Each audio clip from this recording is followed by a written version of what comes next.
Alright, great.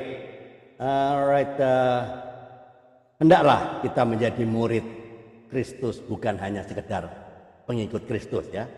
Alright, let us be disciple of Christ, not just followers of Christ, ya.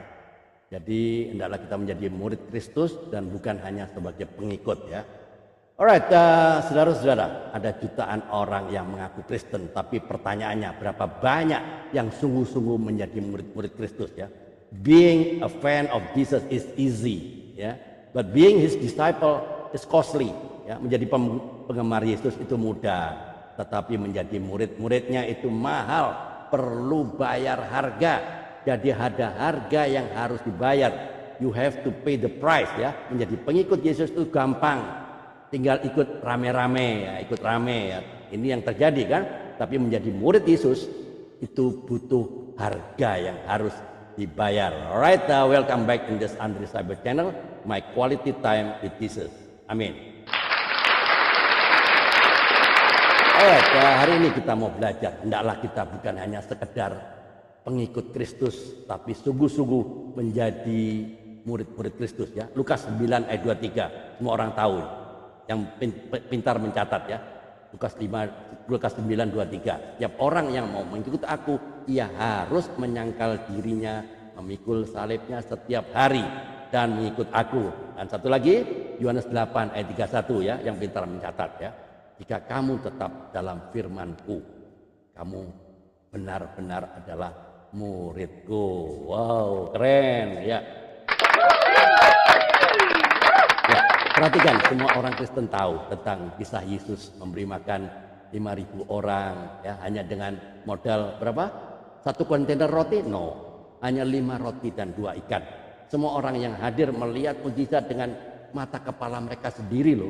Bahkan masih ada tersisa 12 bakul sisa loh. Mereka semua lebih dari 5.000 orang makan sampai kenyang.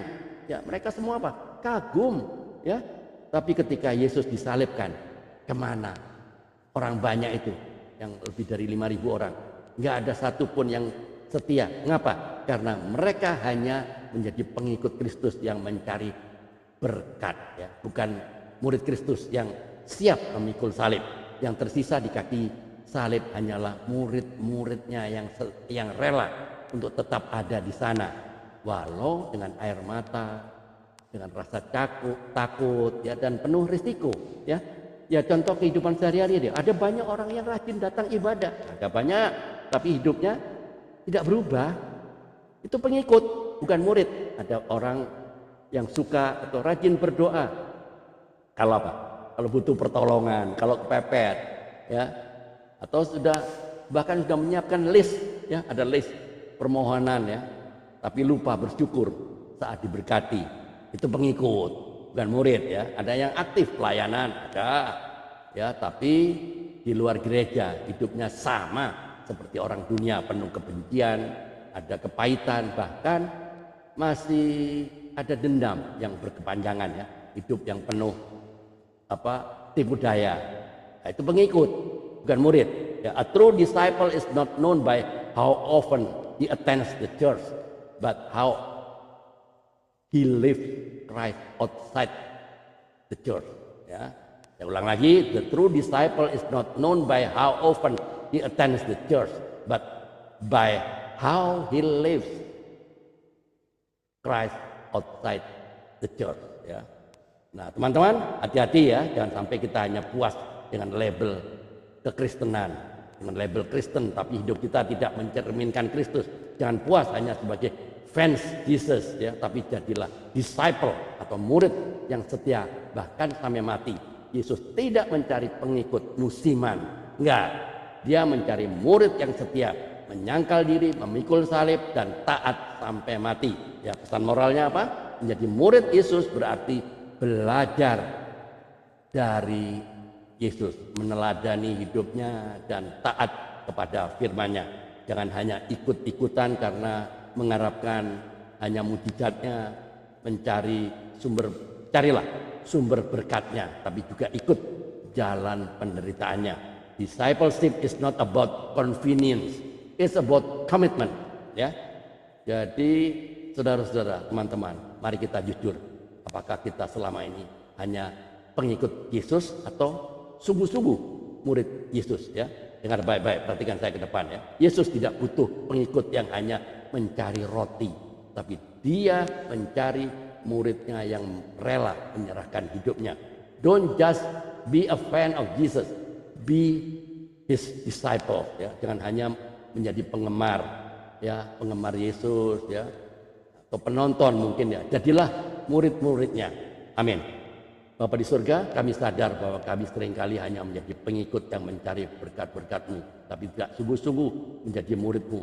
Ampuni kami Tuhan, ajari kami untuk menyangkal diri, memikul salib, dan taat kepada firman-Mu.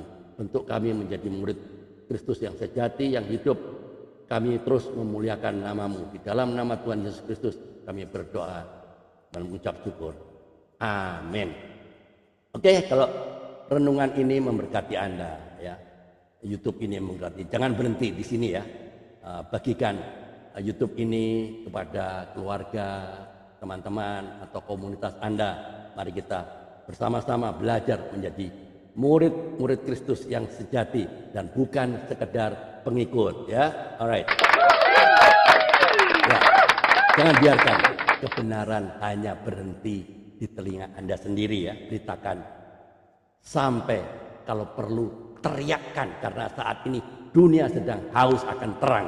Yesus bukan adalah satu-satunya jalan dan kebenaran dan hidup. Tidak ada seorang pun yang sampai kepada Bapa kalau tidak melalui aku ya. Yohanes 14 ayat 6, maka jadilah suara yang berseru-seru di padang gurun zaman now, bukan karena kita hebat, bukan ya, tapi karena jiwa-jiwa terlalu berharga untuk dibiarkan menderita, dibiarkan binasa. Tetap semangat, keep on fire, keep on moving. Tiada hari tanpa bersaksi tentang Kristus, tiada hari tanpa memenangkan jiwa, tiada hari tanpa memberitakan firman Tuhan. Amin. Tuhan Yesus memberkati.